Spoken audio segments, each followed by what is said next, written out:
Olá, amigos, bom dia, seja muito bem-vindo ao nosso canal do Espaço Novo Tempo Alvorada. Hoje, com o recapitular da lição, o estudo dessa semana, a Bíblia e as profecias. Lição de número 11, lição maravilhosa, e nós vamos ter a oportunidade, nesse sábado, de estarmos juntos. Ao meu lado, Dirlan, líder do Ministério de Louvor do Espaço Novo Tempo, e nós vamos estar aqui junto com você, estudando a Palavra de Deus. Nesse instante, Dirlan, você quer orar para a gente? Vamos iniciar com uma breve oração, e o amigo de casa também ele pode estar orando com a gente. Se puder, feche seus olhos, ore conosco. Santo Deus, Pai querido, agradecemos ao Senhor pelas bênçãos e misericórdias concedidas durante toda esta semana. Amém. Por este dia de descanso para cada um de nós. Também para aqueles nossos amigos que acompanham essa gravação, talvez em outro dia, pelas nossas redes sociais, que eles também possam ser alcançados pelo poder do Senhor. Amém. Que o Senhor possa nos instruir com o poder do Espírito Santo. Agradecemos por tudo, em nome de Jesus. Amém. Amém. Dirlan, é interessante, né, que há muitos alunos, há muitas pessoas que não gostam de história. Verdade. Mas a história ela faz parte do contexto da nossa vida, né? E nessa semana a gente vai ver que os pilares da interpretação profética historicista, né, ela tem tudo a ver com aquilo que a gente estudou, com aquilo que a gente crê e principalmente com o que se refere à Igreja Adventista do Sétimo Dia. E nós vamos ter a oportunidade nesse instante, né, de estarmos vendo isso. Há como a gente viver sem querer gostar de história? Não tem como, né?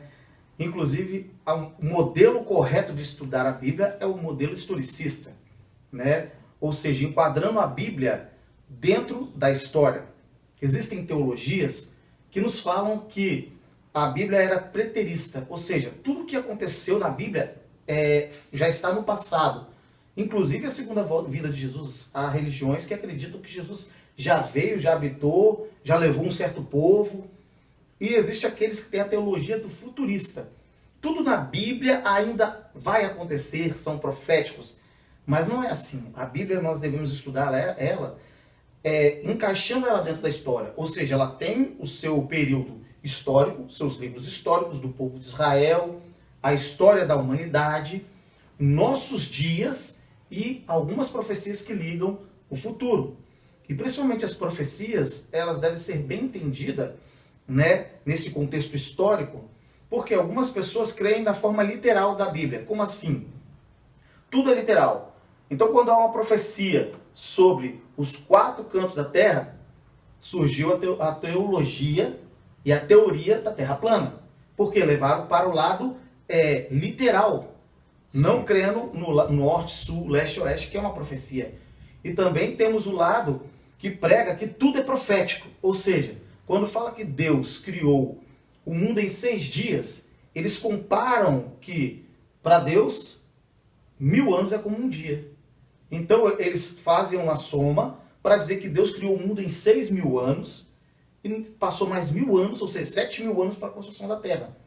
Então, a gente precisa entender a Bíblia, que ela é uma forma histórica, devemos estudá-la de forma histórica, e enquadrar parte literal e entender o que é parte profética. Então, Dirlan, estudiosos dos dias de hoje, nós temos então uma vantagem, né? Certo. Com relação ao povo lá do passado, porque nós conseguimos interpretar, nós conseguimos analisar bem esses fatos históricos, né? E através desses fatos históricos, os adventistas, eles têm isso como algo fundamental, o historicismo, né? Isso. E isso tem ajudado bastante no elucidar da palavra de Deus para os dias de hoje. Exatamente, porque se nós pegarmos e entendermos a Bíblia como enquadrada dentro da história, aquele nosso querido amigo que não acredita em Deus, que ainda não tem a fé confirmada, ao ele entender os eventos históricos e que esses eventos já estavam preditos na Bíblia, então nós podemos entender que realmente a Bíblia é a palavra de Deus e que há um Deus que tem controle sobre a terra. Na semana passada nós analisamos que a Bíblia é o único livro que fala de um Deus que está controlando a história da humanidade. Em todas as outras religiões, os deuses, eles não intervêm na história da humanidade. Entendeu? A Bíblia é a única que tem essa amplitude. Que interessante. A gente vê lá que no livro de Daniel, lá no capítulo 2, né? Nabucodonosor, ele tem um sonho, né? E nesse sonho ele não consegue decifrar o significado daquela estátua. É muito interessante quando nós analisamos também Daniel 7 e Daniel 8 e 9, né? Porque são a mesma mensagem, porém com elementos diferentes. Quando você analisa desta forma, você pode ver, e você poderá ter a oportunidade agora, meu querido amigo, de ver esse gráfico e também esse slide, para você acompanhar o nosso raciocínio. Primeiro nós temos o sonho de uma estátua, onde a cabeça de ouro, o peito de prata, o ventre de bronze e as pernas de ferro, e os pés formados por barro e ferro, de onde vem uma pedra cortada sem mão, que atinge os pés da estátua e a destrói. Em Daniel 7, nós temos também um leão com asas, temos um urso com um lado maior que o outro, e nós temos um leopardo com 6 asas, e também temos um ser, um animal que é indescritível, tremendo. E esse animal tinha 10 chifres. Interessante que desses 10 chifres, 3 caem, e desses 3 que caem, nasce um pequeno que cresce e tem uma boca que fala blasfêmias. Em Daniel 8 e 9, nós temos um bode que sai batendo cabeça, um carneiro, né? Batendo cabeça para o norte, para o sul, para o leste, para o oeste, e ele tem um chifre menor e um chifre maior. De repente vem um bode. Olha que imagem muito louca, às vezes nós não conseguimos imaginar, pensando o que Daniel estava escrevendo, e esse bode vem flutuando e atinge aquele carneiro, e aquele carneiro é vencido. E ele tem um chifre que se move em forma horizontal e cresce. Então como que o nosso amigo vai entender essa ilustração? Bom, nós temos o entendimento de que Babilônia foi esse primeiro reino, né? Que é a cabeça de ouro, também o leão com asas. Inclusive, achados arqueológicos mostram que o simbolismo principal ali na região de Babilônia, onde é o Iraque hoje, era o leão com asas. Interessante. Esses animais, eles representavam, então, esse poderio. Exatamente. Esse poderio, e essa cultura, inclusive, usava esse termo. Esses animais não eram poder, mas eram a representação do poder. Exatamente. É interessante para que as pessoas, a gente entende que dentro de casa, né? Isso é um simbolismo. Por quê? Quando na Bíblia fala um elemento tão difícil de você entender, porque quando para pensar num carneiro com um chifre maior, um chifre menor, e vem um bode flutuando, ou uma estátua com vários formatos, ou um animal descritivo, tudo isso nos mostra que não é algo literal, mas é algo profético. Sim. Certo? Também nós temos no segundo animal um urso com um lado maior e um lado menor, e o peito da estátua era de prata, ou seja, representando um reino menor em grandeza, que nós conhecemos depois, que era a Média e a Pérsia. E é interessante como que Deus não deixa nada vago, porque a Média e a Pérsia dominavam cada um 6 meses, cada rei dominava 6 meses. Porém a Pérsia, ela era mais importante, o reino era mais poderoso. Por isso a representação de um animal um pouco maior de um lado, o chifre maior de um lado do que do outro, certo? Esse seria o princípio de dia e ano? Ainda não. Esse é o princípio de sucessões de reinos, né, que acontece na história. Depois nós temos a Grécia, representada pelo ventre de bronze, e o leopardo com 6 asas, ou seja, quando Alexandre o Grande ele domina o mundo, com apenas 30 anos, ele tinha uma forma muito rápida de conquistar. E quando nós vemos asas na Bíblia, nós vemos velocidade. Então aquele bode que veio flutuando também em grande velocidade representa também a Grécia. Então podemos ver que todos esses representam os mesmos eventos. A perna de ferro, o animal indescritível, representa Roma, Roma pagã. Ela também é representada por aquele chifre que se move na cabeça daquele bode, né? É um reino poderoso, um reino que durou mais tempo, se nós formos analisar, né? Esse é o reino representado, então, pelo grande animal, pelas pernas de ferro e também pelo chifre do animal que se move. Porém, quando Roma cai, nós temos 10 reinos que são esses reinos bárbaros que formam a atual base da Europa hoje, né? Dentre eles nós temos ali os ângulos na Inglaterra, os francos na França, os visigodos no norte da Espanha e os vândalos no sul da Espanha, os suevos em Portugal, temos os germanos que formam o povo alemão, também os da Áustria, né? Os burgundos que formam a Suíça, os ostrogodos que também formam parte da Áustria, os lombardos que formam o norte da Itália e os erulos sul da Itália. Então esses 10 reinos, olha como é que tudo se encaixa na história. Hoje é a base da cultura e da sociedade europeia. Lembrando, barro e ferro não se misturam. E nós temos culturas mais fortes, reinos mais mais pobres. Agora, Dirlão, interessante é que para muitos que não conseguem crer na Bíblia, na palavra de Deus, quando uma pessoa começa a pegar relatos históricos, né? Exatamente. Ela começa a se debruçar em cima da história, ela começa a ver que realmente há uma ligação profunda de tudo isso. Perfeitamente. Ela vê que, como Deus controla a história, a fé da pessoa pode crescer, né? E ela pode ver eventos realmente arqueológicos, eventos realmente que aconteceram na história que comprovam a veracidade bíblica. Como é importante investigarmos, e não só lermos, é preciso que a gente estude, é preciso que a gente investigue, é preciso que a gente pesquise, é preciso que venhamos buscar outras fontes. Se você, meu amigo, tem dúvida ainda que a palavra de Deus realmente ela é verdadeira, se debruce de pesquisas, de estudos profundos, e você vai surpreender, assim como a gente tem surpreendido no estudo a cada semana.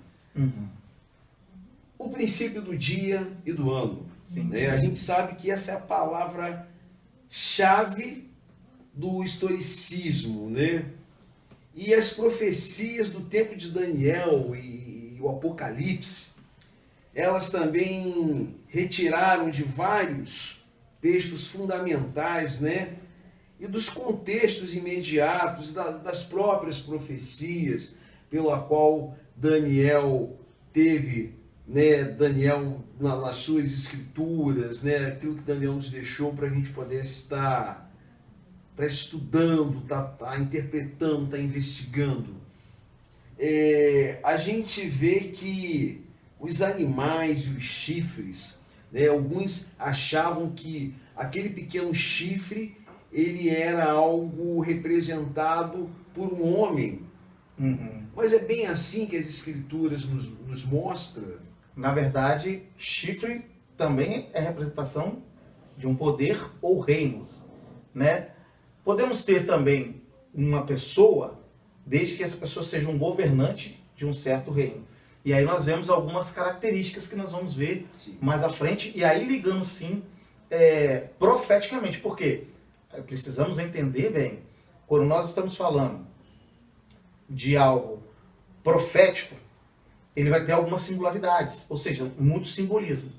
Diferente do que é falado quando Deus cria a terra, haja luz, não há simbolismo ali, né? É algo literal. Agora, quando Daniel ele fala das 2.300 tardes e manhãs, é muito interessante nós entendermos que também está nesse contexto desses animais. E aí sim, então, nós entendemos que também os dias não literais, os dias são proféticos. E aí, como a gente descobrir qual é esse reino desse chifre e como a gente descobrir qual é a data e por quê? Agora, Dirlan, para o pessoal que está em casa aqui, para os nossos amigos lá da nossa sala VIP no Espaço Novo Tempo, como entender esse ano, esse dia profético, esse ano profético, como é que funciona essa coisa de 2.300 tardes e manhãs, um dia profético? é igual um ano é igual um dia. Como é que funciona isso? Explica para o pessoal de casa. A própria Bíblia, ela se explica, né, analisando o contexto dia-ano. E se você, meu querido amigo, quiser um estudo mais aprofundado sobre esse assunto, nós temos a Bíblia Fácil, onde nós podemos fazer um pedido. Entre em contato conosco através dos nossos canais, nós faremos um pedido para trazer também para você um estudo bíblico mais profundo com relação a onde encontrarmos essa relação dia-ano. Porém, eu posso dizer para você que essa profecia, quando ele fala das 2.300 tardes e manhãs, ou seja, 2.300 dias, que significam 2.300 anos, né, se nós fizermos essa conversão, ela está dentro de uma outra profecia que seria a restauração de Jerusalém. E essa restauração de Jerusalém, ela se deu em 457 a.C., quando sai o decreto de Artaxerxes para a reconstrução de Jerusalém, né? Então, depois, em 408 a.C., temos a restauração de Jerusalém. Então, se nós fizermos uma conta, é a primeira de 7 semanas, quando Daniel fala. Então, vai aparecer para você aí em casa um gráfico rapidinho para você entender como nós chegamos a essas datas. Então, depois disso, nós temos 62 semanas, que dão 434 anos. E esses anos vão até o nascimento de Cristo, o batismo de Cristo e sua morte no ano 31. E encerra-se depois com a morte de Estevão no ano 34, apedrejamento de Estevão. E nesse apedrejamento de Estevão, Deus começa a trabalhar no coração de Saulo ou Paulo, né, dependendo da região onde ele estava. O Clóvis, rei dos francos, eles vencem os visigodos e aí começa a queda daqueles 3 chifres que nós vimos, e lá na frente nós vamos ver um gráfico melhor para ele. Né? Em 538, Justiniano derrota os ostrogodos. E em 1798, nós temos a queda e a prisão do Papa Pio VI, quebrando assim o poder papal, né, pelos exércitos de Napoleão. Interessante de vermos isso aí, então, que o poder papal ele foi de 538 até 1798. Foi aquele período em que Deus permitiu de 1260 dias proféticos. Ou seja, tudo isso está naqueles capítulos 2, 7, 8 e 9 de Daniel. Então, dessa data até então, houve um período de espera e em 1844 se cumpre as 2.300 tardes e manhãs. E hoje, o que nós vivemos? Nós vivemos o advento da volta de Jesus. Sim. Mas o que aconteceu então em 1844 para ser uma data tão marcante? Vamos passar um pouquinho adiante e eu gostaria de mostrar para vocês que quando caem os ostrogodos, os vândalos e os zerúndulos, eles foram eliminados e nasce então aquele chifre pequeno, ou seja, um poder de Roma papal. Dentro de própria Roma, ela é estabelecida. Então aquele período dura de 538 a 1798, há a queda do poder do Império Papal Romano. Agora, Dilan, esse poder desse pequeno chifre era um poder blasfemador, né? Exatamente. Mas por que ele era tão blasfemador? Ele fala que ele iria mudar os tempos e a lei, ia falar contra o Altíssimo. Ou seja, houve um período na história onde se colocou o homem como intercessor no lugar de Deus. Porque essa data termina de 2.300 tardes e manhãs, termina com a passagem de Jesus para o santuário. Ou seja, aonde Jesus, hoje, ele intercede por nós e ainda temos a oportunidade de salvação. E foi colocada para um homem, e então a partir de então as pessoas se confessavam aquelas pessoas, ou se confessavam a um santo, para poder esse santo intervir com Deus. Ou seja, tirou a posição de Jesus. Primeiro ponto. Segundo ponto, houve uma mudança da lei, ou seja, do 4º mandamento, transferido do sábado para o domingo, e do 2º mandamento, onde não havia mais aquele problema de orar a imagens, foi retirado. Então esse poder blasfemador se caracteriza justamente por essas 3 peculiaridades. 3 reinos, então historicamente, 3 reinos que caíram e surgiu aquele poder que emergiu de Roma. Então, se nós vermos, Roma papal. E qual foi aquele período da história onde os cristãos foram perseguidos?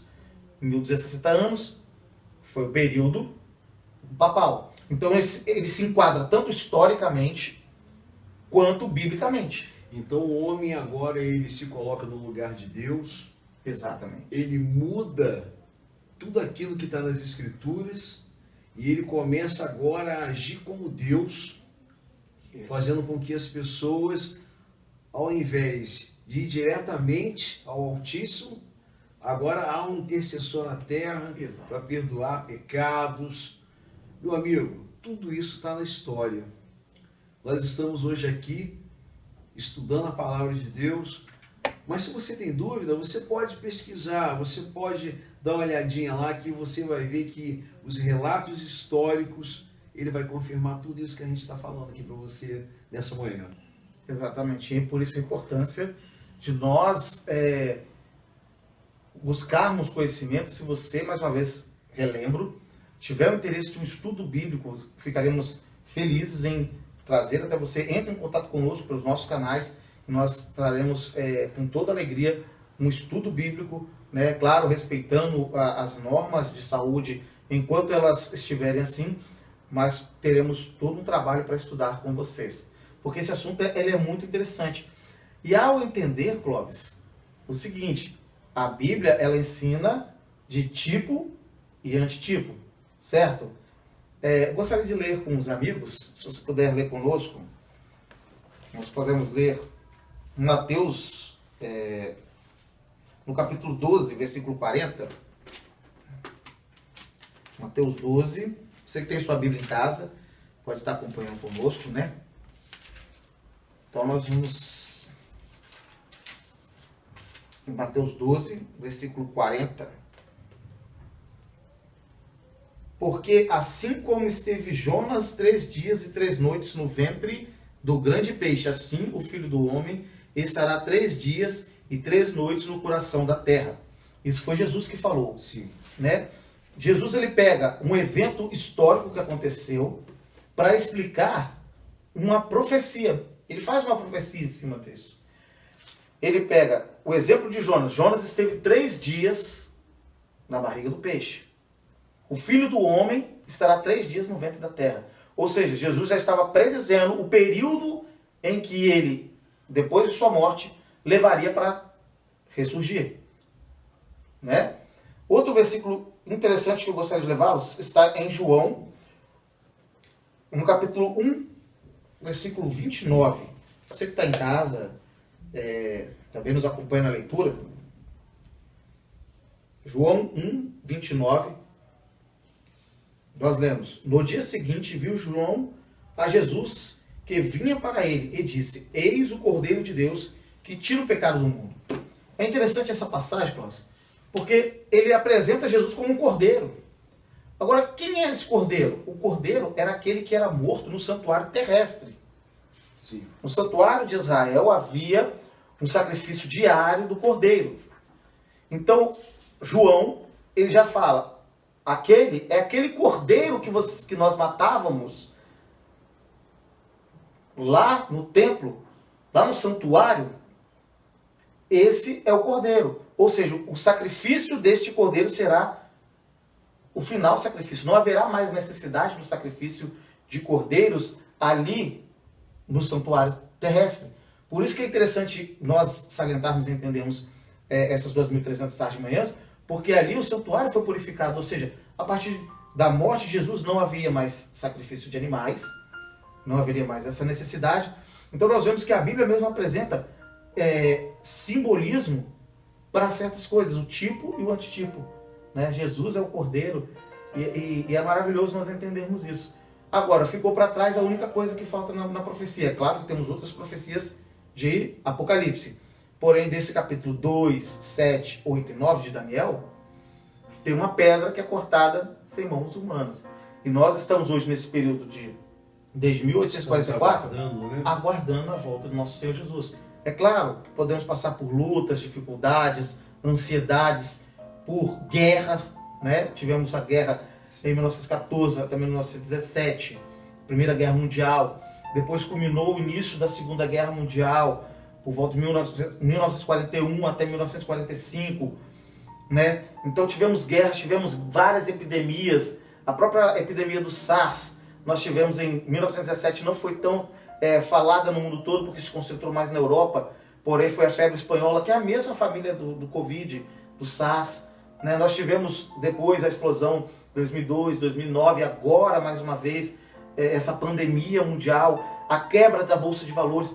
Dentre tudo que acontece, ainda muitas outras coisas ainda estão para acontecer. Nós estamos vivenciando essas profecias, outras profecias que irão surgir, mas nós aguardamos esta pedra cortada não por mãos. Nós aguardamos a esperança em um Deus que breve voltará. E os sinais são claros, né? Quando a gente já ouve que há uma segunda onda prevista de pandemia, e as pessoas se perguntam, como é que vai ficar o mundo?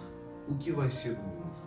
E nós que cremos na volta de Cristo Jesus, nós esperamos que Jesus volte breve. E deixamos uma esperança, né? Porque se Deus controlou a história desde o passado, hoje temos a certeza que Deus está controlando a história. O que está acontecendo é permissão de Deus.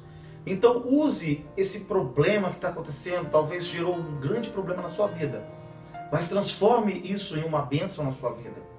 Ore a Deus, busque comunhão com Deus, busque estar mais próximo de Deus. Não deixemos essa epidemia nos abater, mas como pessoas cristãos que possamos buscar mais a Deus, como pessoas que talvez não acreditamos em Deus, que possamos estudar mais historicamente a Bíblia para ver a veracidade, porque é um Deus que está no controle das coisas. É o momento de nos alimentarmos e fortalecer a nossa fé. Exatamente. Gilan, o nosso tempo acabou. Ok. Quero te agradecer Eu novamente agradeço. por estarmos com os nossos amigos em casa, recapitulando a lição dessa semana. Eu quero desejar para você um sábado maravilhoso e quero te convidar, fique conosco. Logo em seguida teremos o nosso culto, a nossa mensagem poderosa, nesse sábado com o nosso pastor presidente Itamar. Um grande abraço, amigos, e até o culto divino. Um abraço, irmã. Um abraço. Senhor nosso Deus, obrigado, Jesus, pois estudamos nesta manhã a Tua Palavra. Que o Senhor coloque em nós o despertar, o desejo de aprender a cada dia mais sobre Ti. Por favor, Senhor, abre os nossos olhos para investigarmos e aprendermos sobre a Tua Palavra dentro do contexto da Santa Bíblia e da história. Nós te agradecemos em nome de Jesus. Amém. Amém.